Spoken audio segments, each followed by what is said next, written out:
Buenas noches, doctor. Buenas noches, estimados estudiantes. Introducción a compartimentos de líquido corporal.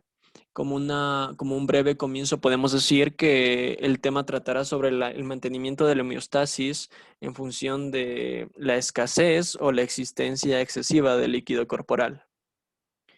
Dentro de la ingestión diaria de agua tenemos a la ingestión directa y a la ingestión indirecta. En la ingestión directa tenemos líquido o alimentos que contengan agua o su base sea agua.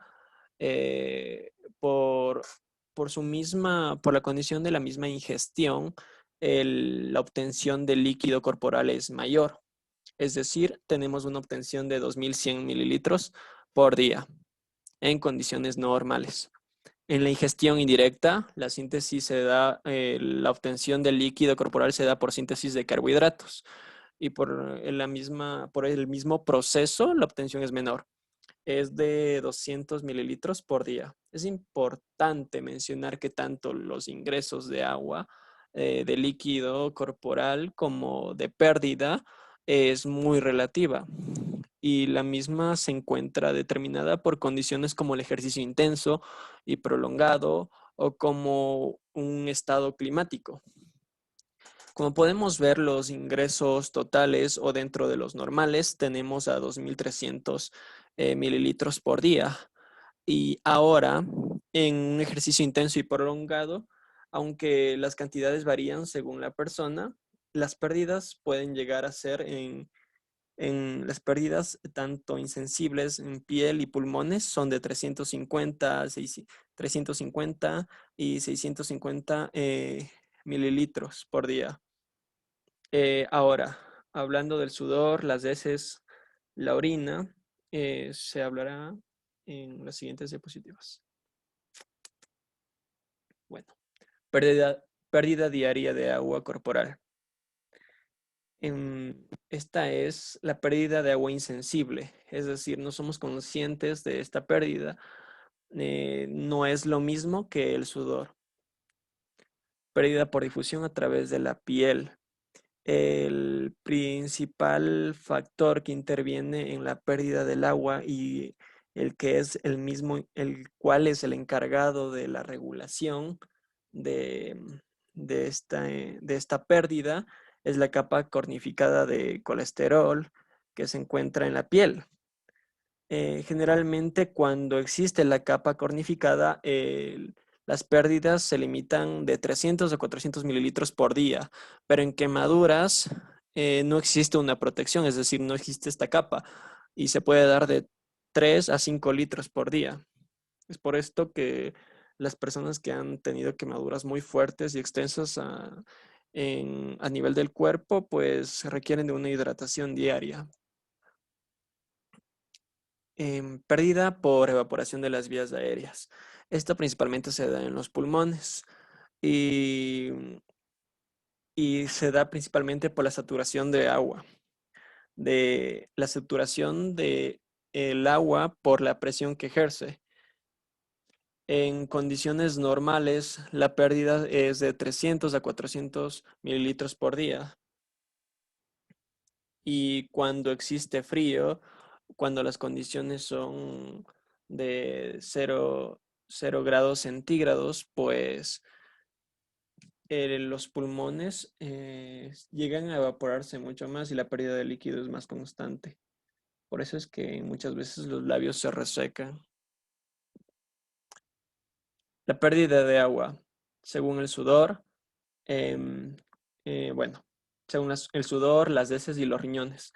En condiciones normales, en el sudor existe una pérdida de 100 mililitros por día, pero en condiciones distintas, como en el ejercicio constante, puede existir una pérdida de 1 litro hasta 2 litros por hora. Ahora, en cuanto a las heces, en condiciones normales es 100 mililitros por día, pero en condiciones distintas, como en la diarrea, puede existir una pérdida excesiva que puede poner en riesgo la vida del paciente. Ahora, en cuanto a los riñones, en condiciones normales se pierde igual 100 mililitros, no, perdón. 10 litros por día en condiciones normales, siempre y cuando el paciente se hidrate de forma adecuada. Y es muy interesante mencionar las condiciones en las cuales el riñón puede llegar a expulsar desde 0,5 litros hasta 20 litros por día. Eh, Cuando expulsa 0,5 litros puede deberse probablemente a una deshidratación, en donde el riñón busca conservar la cantidad corporal idónea en el cuerpo. De igual manera se da en los 20 litros por día, y esto se debería a un consumo excesivo de agua. Probablemente tiene una relación con el ejercicio. Variables de líquido en los compartimentos, perdón. De entre las principales variables a determinar para determinar el líquido corporal se encuentra el sexo, la edad y la cantidad de grasa corporal. En cuanto al sexo, las mujeres tienen una mayor predisposición a la acumulación de grasa, y esto también tiene una relación con la edad. En cuanto a la edad, reiterándolo, eh, según, según nacimientos prematuros o en neonatos, la cantidad de líquido oscila entre 70 al 75% en su cuerpo, y esto se debe obviamente a la escasez de grasa. Ahora también otra variable muy fuerte es la cantidad de grasa corporal en en relación a la edad y también en relación a la alimentación. Dado que a medida que vamos envejeciendo, pues la grasa se va acumulando. Descripción de los compartimentos.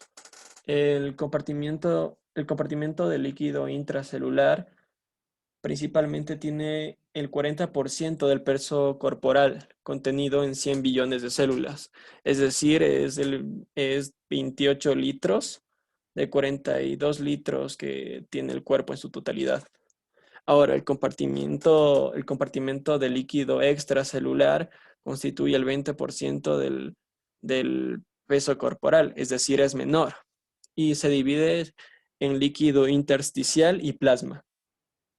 El líquido intersticial forma las 3/4 partes en, en, la, en el líquido del cuerpo, es decir, que son 11 litros. Y en el plasma son 3 litros, es decir, la una sería uno de la cuarta de las 4 partes. Volumen sanguíneo. En el volumen sanguíneo, el volumen sanguíneo básicamente es considerado un compartimento adicional, ya que se encuentra confinado en su propia cámara, y es decir, tiene su propio sistema circulatorio. En los adultos, en un promedio, en adultos del sexo masculino, el 7% del peso conforma el 7% del peso corporal, es decir, 5 litros. El plasma se encuentra en la sangre en una composición del 60% y los eritrocitos del 40%. Ahora, los hematocritos. Principalmente los hematocritos el hematocrito es la composición, la presencia de eritrocitos en la sangre. Los valores normales en la presencia de estos eritrocitos en mujeres es de 0,36 y en hombres es de 0,4. Ahora, tanto la escasez de estos eritrocitos como el exceso de estos ocasiona ciertas patologías, como es el caso de la anemia, que tiene un valor de hasta 0,1, y en la policitemia, que tiene un valor muy excesivo, que es 0,65. El más peligroso es la anemia, que puede comprometer incluso la vida del paciente. Muchas gracias.